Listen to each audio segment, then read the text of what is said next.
Good morning students. Knowledge hour में आप सभी का स्वागत है। आज मैं आप लोगों को फ्यूचर टेंस स्टार्ट करने जा रहा हूँ।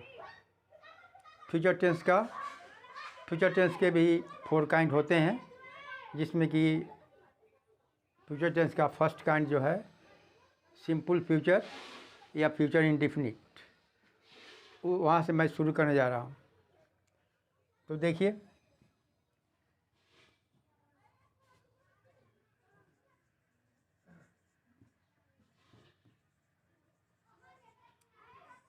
फ्यूचर टेंस की हिंदी होती है भविष्यत काल।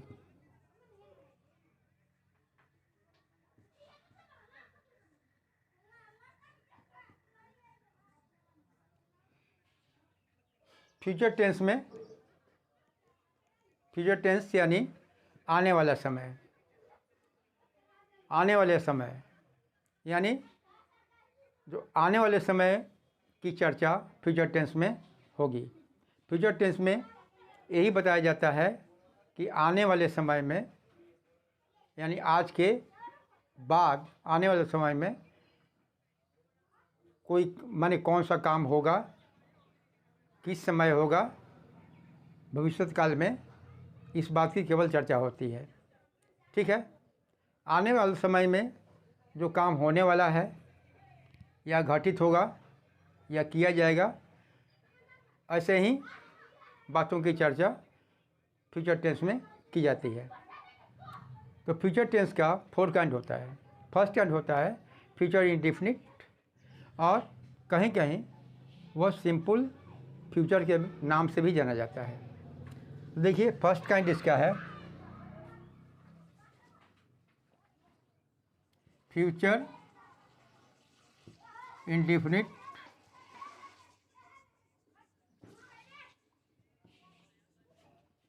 या इसको सिंपल फ्यूचर के नाम से भी, सिंपल फ्यूचर टेंस के नाम से भी जाना जाता है। ठीक है। सर्वप्रथम इसका स्ट्रक्चर देखिए क्या होता है।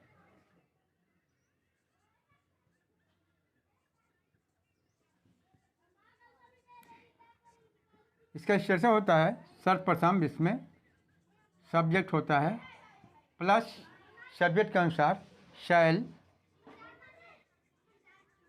या विल होता है, और इसके बाद में V1 होता है। इसके बाद में ऑब्जेक्ट होगा। ठीक है। फ्यूचर इंडेफिनिट का स्ट्रक्चर यही है। सर्वप्रथम सब्जेक्ट होगा और सब्जेक्ट के अनुसार शैल होगा या विल होगा, और उसके बाद V1 होगा, मेन वर्ब होगा, और उसके बाद में यदि कोई ऑब्जेक्ट होगा तो होगा। अब देखिए, पहले मैं आप लोगों को ये बता देना चाहता हूँ कि किस सब्जेक्ट के साथ में शैल आता है और किस सब्जेक्ट के साथ में विल आता है। ठीक है। पहले इसको आप लोग क्लियर कर लीजिए तो अच्छा रहेगा। देखिए, शैल जो आता है, शैल आता है आपको आई और वी के साथ। ठीक है। और विल जो आता है, विल आता है आपको ही, सी, इट,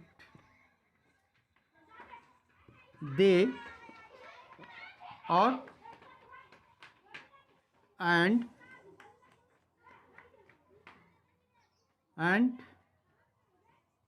विथ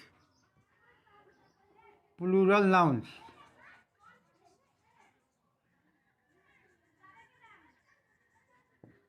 ठीक है। इसको याद रखिएगा, शैल आई और वी के साथ में आता है, आई शैल, वी शैल, और विल जो आता है he, she, it, they and with plural nouns. यदि प्लूरल नाउन होगा उसके साथ विल आएगा, he will, she will, it will, they will. ठीक है, इसको आप लोग ध्यान रखिएगा। एग्जाम्पल के तौर पर 2-3 ठो एग्जाम्पल ले लीजिए, इसमें कोई ख़ास बात नहीं है। अब जैसे आई लेते हैं तो आहो क्या हो गया, आई शैल गो टू मार्केट।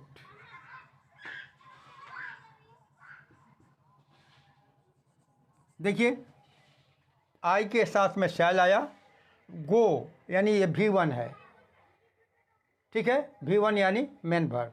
तो V1 का तो यहाँ पर गो हुआ, और जैसे वी लेते हैं तो वी के साथ में आपका शैल गो टू मार्केट। मार्केट की जगह पर बहुत कुछ हो सकता है, और भी हो सकता है। अब देखिए जैसे मान लीजिएगा हम ही लेते हैं तो ही के साथ में वी लाएगा, he will write a letter, वह एक पत्र लिखेगा, ठीक है। 4 लीजिए, जैसे सी लीजिए, सी विल कुक, यानी वह खाना पकाएगी या खाना बनाएगी, शी विल कुक। ऐसे ही जो इस टेंस में आपका यही स्ट्रक्चर है, सब्जेक्ट के साथ में शैल और विल आएगा, इसके बाद V1 होगा, इसके बाद में यदि कोई ऑब्जेक्ट होगा तो जैसे I shall go to market या we shall go to school, ठीक है, अब माने हुआ। और इसके बाद में यदि ही लेते हैं तो he will go to market, he will go to school, he will do it, है ना, he will eat a mango, ETC, ठीक है।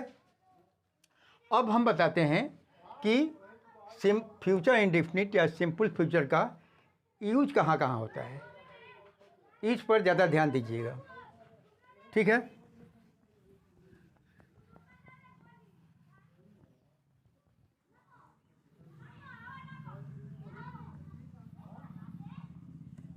यूजेज देखिए,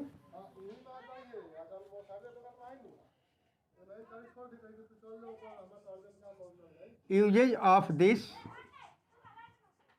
sentence tense,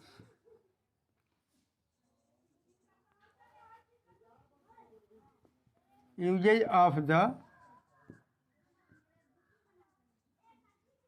future indefinite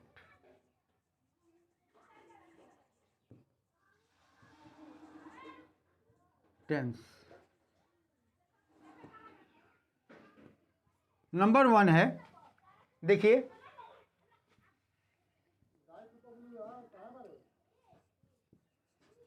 the future indefinite tense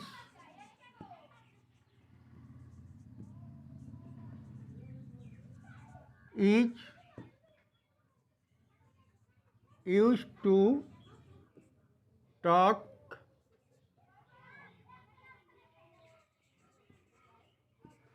about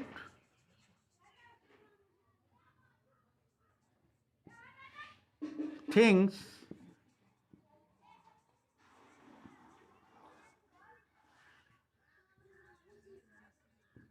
which we cannot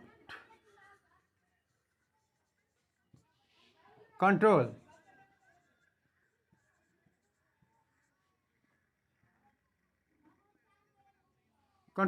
It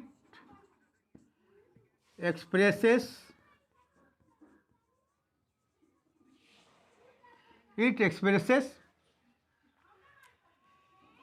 the future as fact.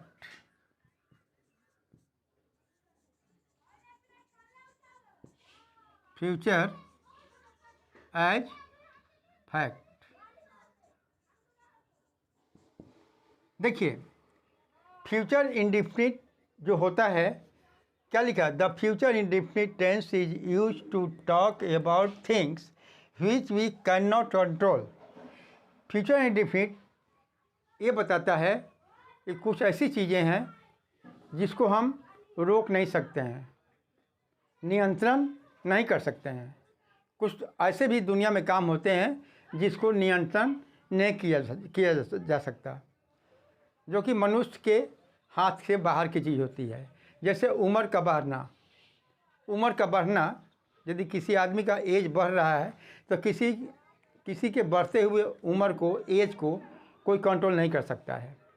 तो ऐसी बातों को भी फ्यूचर इंडेफिनिट से पता चलता है।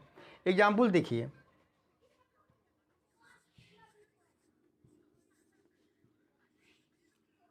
I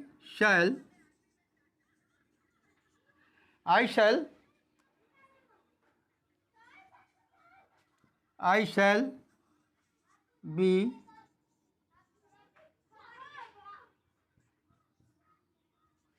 twenty next Monday.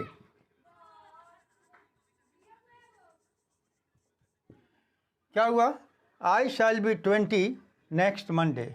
Next Monday मतलब क्या हुआ? आने वाले यानी आगामी सोमवार को। नेक्स्ट मंडे का मतलब क्या हुआ?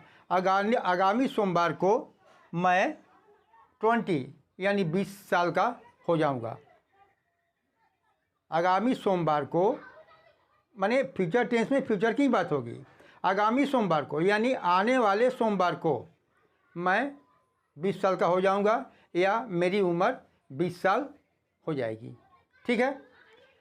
और एक तो लीजिए,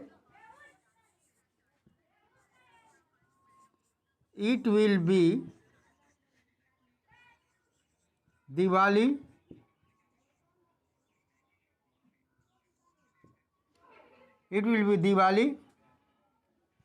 इन ए वीक।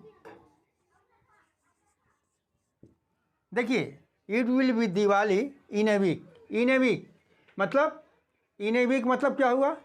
एक सप्ताह के बाद या एक सप्ताह के अंदर, यानी आने वाले एक सप्ताह के अंदर, आने वाले एक सप्ताह के बाद दिवाली होगी। ठीक है। अब देखिए दूसरा use,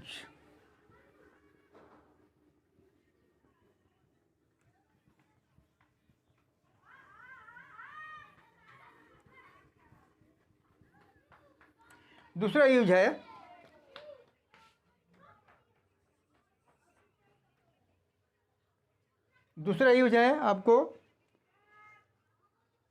we use this tense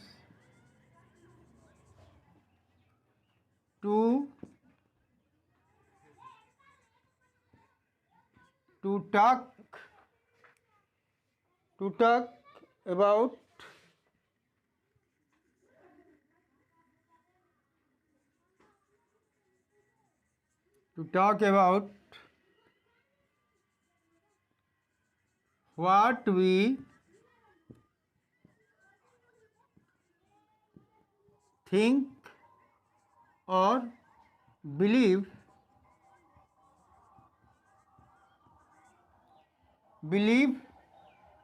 what we think or believe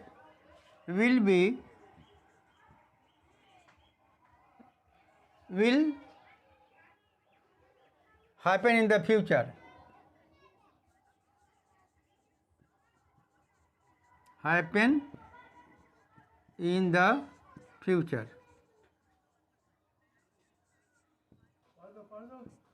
क्या लिखा? We use this tense to talk about what we think.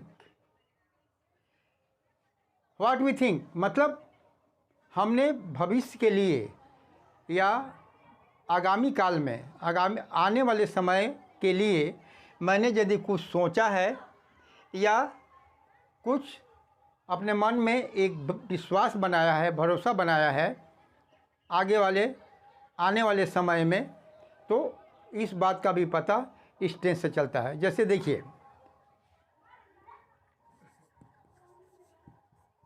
मेरा कहने का मतलब यह है कि आगामी काल में या आने वाले समय में यदि हमने कुछ अपने दिमाग में सोचा है या कुछ इस प्रकार का विश्वास किया है कि आने वाले समय में कोई घटना घटित होगी या कुछ होगा, तो इस बात के लिए भी इस बात का भी पता इस टेंस से चलता है।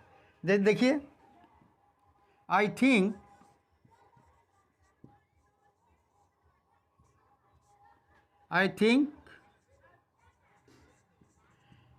Pakistan will win the match।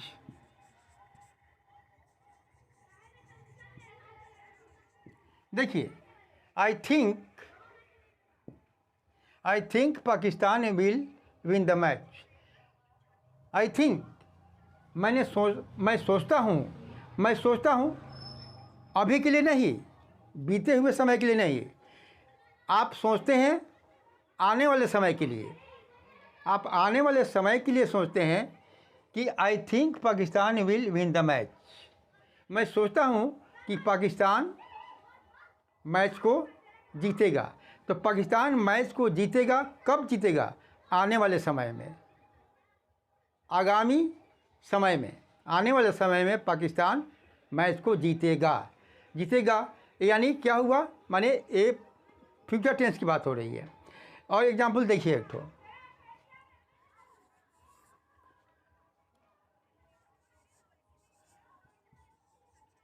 We think our country will B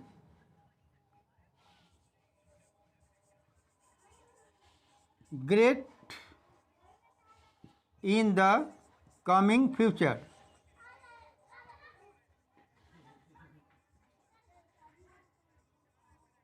ध्यान दीजिए, यहाँ पर क्या लिखा? We think our country will be great in the coming future. हम लोगों ने सोचा है कि आने वाले समय में, यानी भविष्य में, आने वाले माने भविष्य में या आने वाले समय में हमारा देश एक महान देश बनेगा। ठीक है? तो इस प्रकार का यदि मतलब आप फ्यूचर के लिए यदि कोई बात आपने सोचा है या आपने विश्वास किया है, तो इस बात का पता भी आपको फ्यूचर इंडेफिनिट टेंस से चलता है, या फ्यूचर इंडेफिनिट टेंस में माने यूज़ किया जाता है। ठीक है? और देखिए, इसके बाद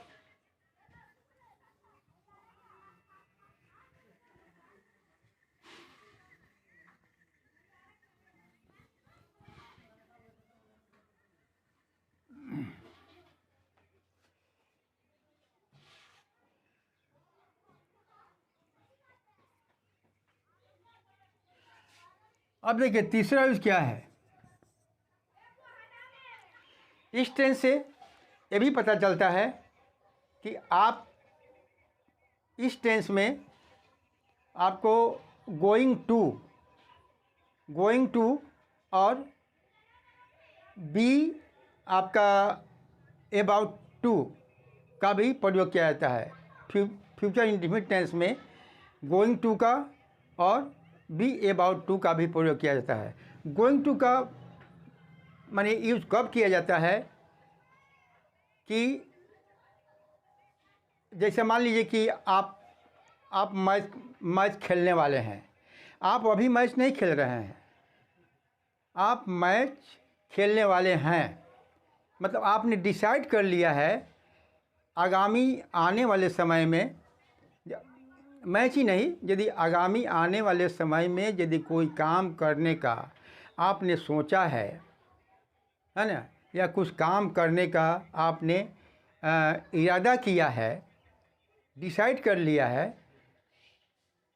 यदि आपने कोई काम करने के लिए फ्यूचर में, आने वाले समय में कोई काम करने के लिए आपने निर्णय ले लिया है, डिसाइड ले लिया है, तो इस बात को बताने के लिए भी इस टेंस का यूज किया जाता है। जैसे देखिए, हम यहाँ लिखते हैं, this tense is used to talk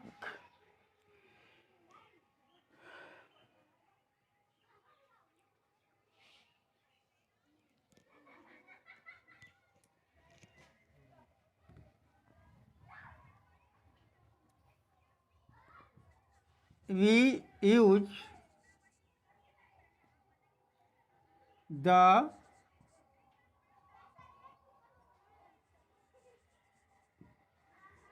going to we use the going to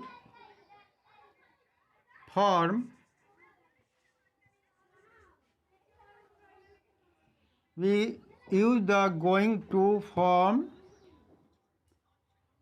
when we decided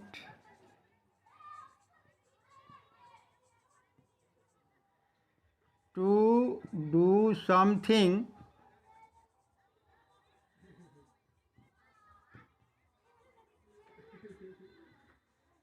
in the future time.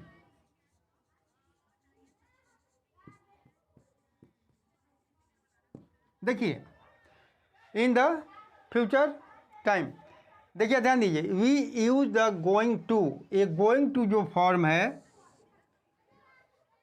Future indefinite tense में यूज किया जाता है। वह भी कब? जब आपने आने वाले समय में यानी आपने भविष्य में कोई काम करने के बारे में सोचा है या भविष्य में कोई काम करने का डिसाइड किया है, निर्णय लिया है, तो इसको बताने के लिए भी फ्यूचर इंडेफिनिट टेंस का यूज होता है।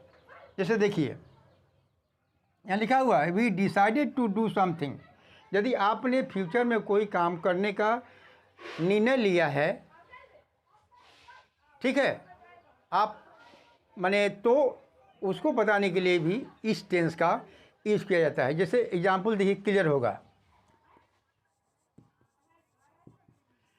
जैसे गोइंग टू, जैसे आई एम या we are going to play football, ठीक है, we are going to play football next Monday. Next Monday मतलब आने वाले सोमवार को, जो आगे सोमवार जो आएगा उस दिन हम लोगों ने मैच खेलने का, या उस दिन हम लोग मैच खेलने जा रहे हैं या मैच खेलने का डिसाइड किया है। तो ठीक है, तो देखिए इसमें इज एम आर का प्रयोग होगा और गोइंग टू लगेगा। We are going to play football next Monday.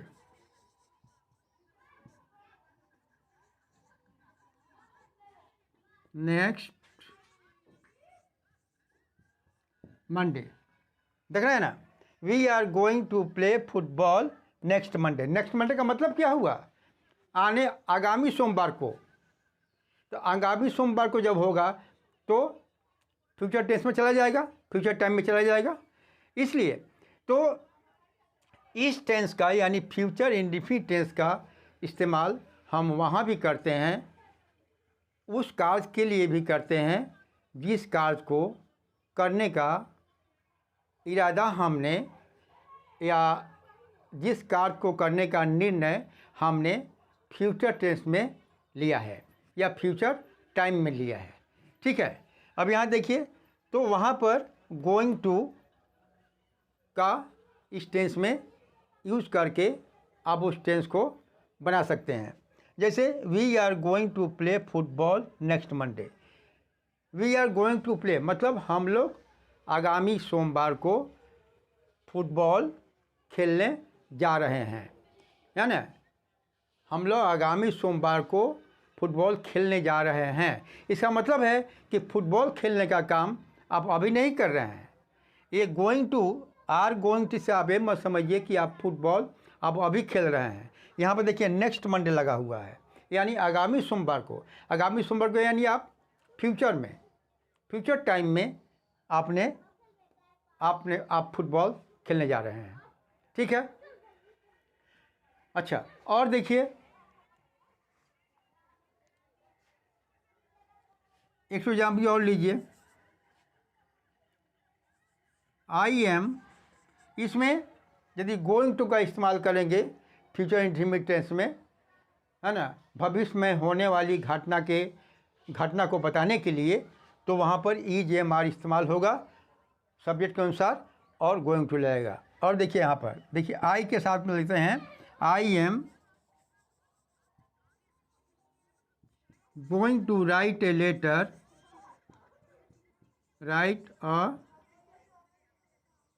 Letter to the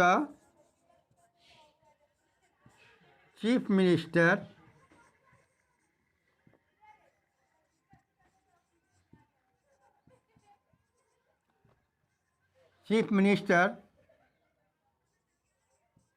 next week.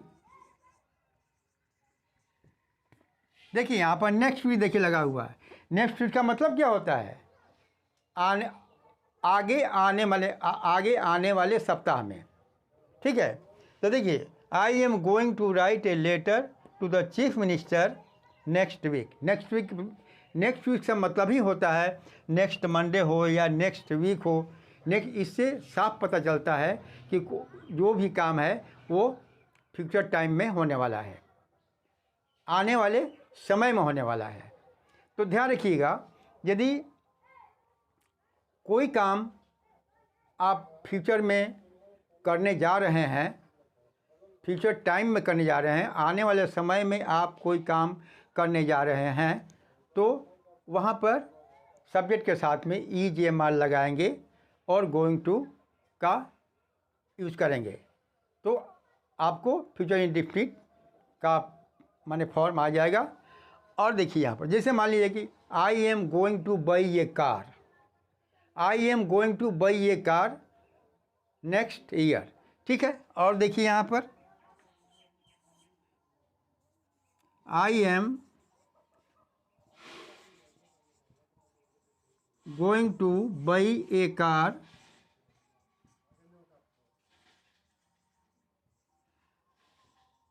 Next month, यानी नेक्स्ट मंथ क्या मतलब हुआ?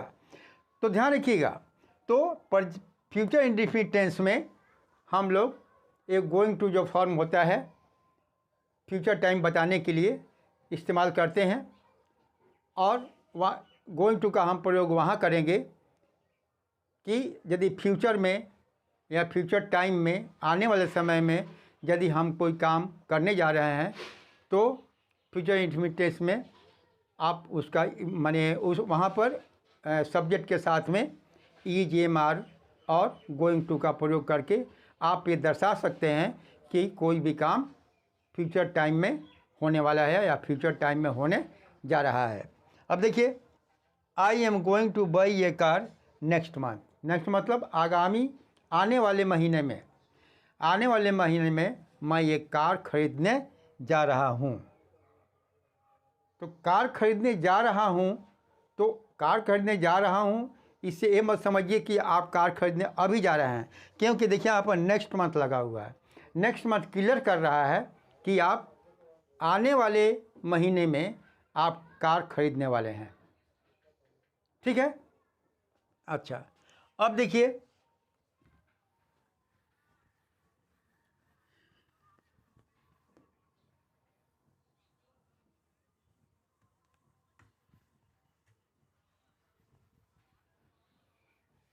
इसमें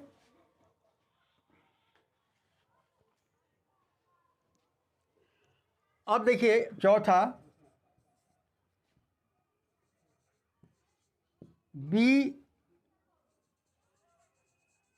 अबाउट टू ठीक है। B about to is also used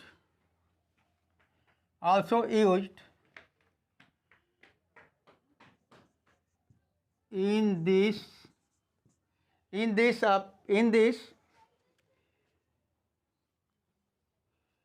also be used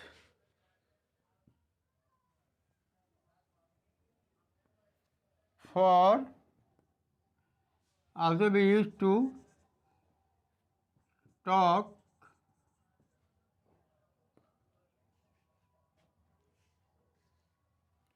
for immediate